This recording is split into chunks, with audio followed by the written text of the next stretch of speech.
we on? Are we on? Yeah, we're on. What's up, guys? Back with another video. Good morning, goddammit. Today, I want to talk about this concept called the imaginary audience. I thought this was a really interesting topic because I think a lot of people deal with this and they think it's so real. They think the imaginary audience is so real. So let me define it and kind of tell you a bit more. Imaginary audience is this demographic of people we may know, family members, friends, people from the past. It can also be a demographic of strangers that we feel is watching our every move, we feel like we're on a spotlight, people are paying attention to us. Everyone is focused on our lives, our every movement, our every, the way we dress. People are focused on how we're speaking at all times and things like that. And to a degree, yeah, people will notice things about you, but we put way too much emphasis. We think that they're so fixated and focused on that, which isn't the case. Now, this topic's really talked about with teenagers. You know how teenagers are really fixated on what everybody thinks. And if you think about it, think about when you were younger. You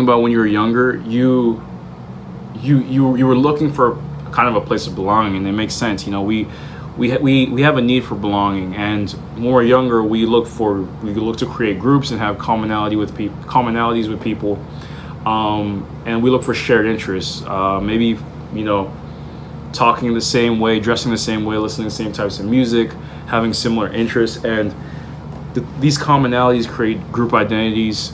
For instance, when I was younger, my friends were into basketball and hip hop and anime and things like that. So that was like a group identity we shared. As we get older, this imaginary audience becomes kind of less strong, but it's still there.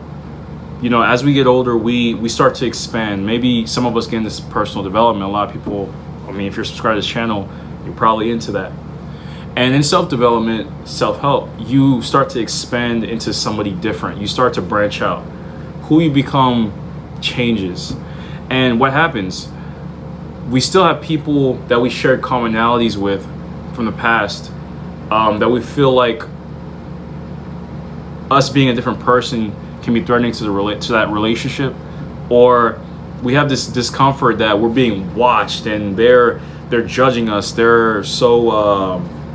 They're watching this new person, and they can prevent us from being a new person because we feel like the spotlight is on us. When I was looking at my channel analytics the other day, I noticed that the majority of the demographic that watches my channel is in the 25 to 34 age bracket. And in this age bracket, a lot of changes happen. You're getting into your career. Some people are starting families. Some people are getting married. Some people are relocating. People are expanding. People are changing a lot in this demographic. And the imaginary audience can come in, people from the past, and they have this mind share. They're taking a mind share in your brain, and you're thinking about what this person's thinking, what this person would think of this, or what this person would think of that.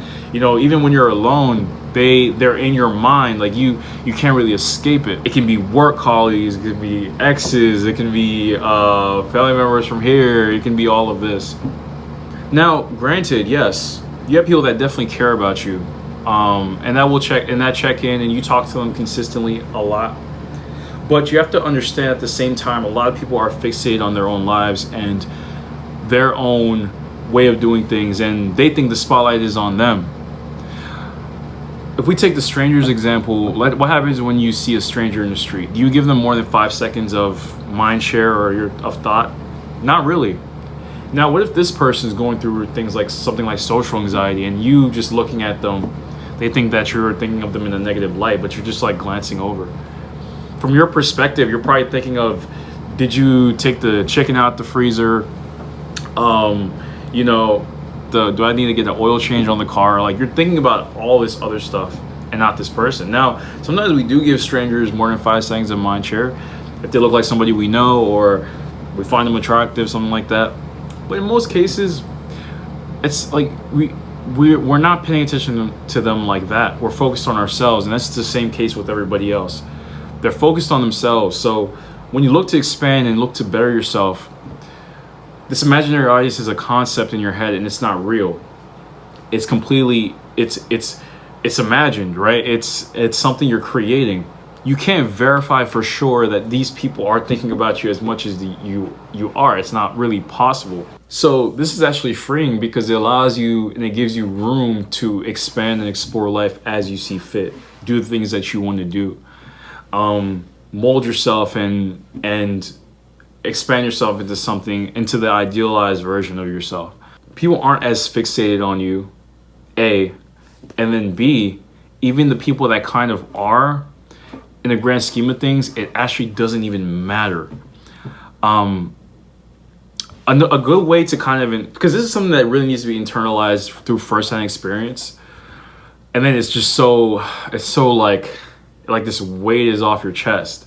This proverbial weight is off your chest, like this imagined weight that you put on yourself that you think is coming from others, it just gets taken off your chest. What I would like for you to do after watching this video, of course, is go on YouTube and watch a video about the size of the universe, how big the universe is. Type in something along those lines. When you search that and you really internalize how big all of this is, how big the universe is, you look at planet Earth, you're like,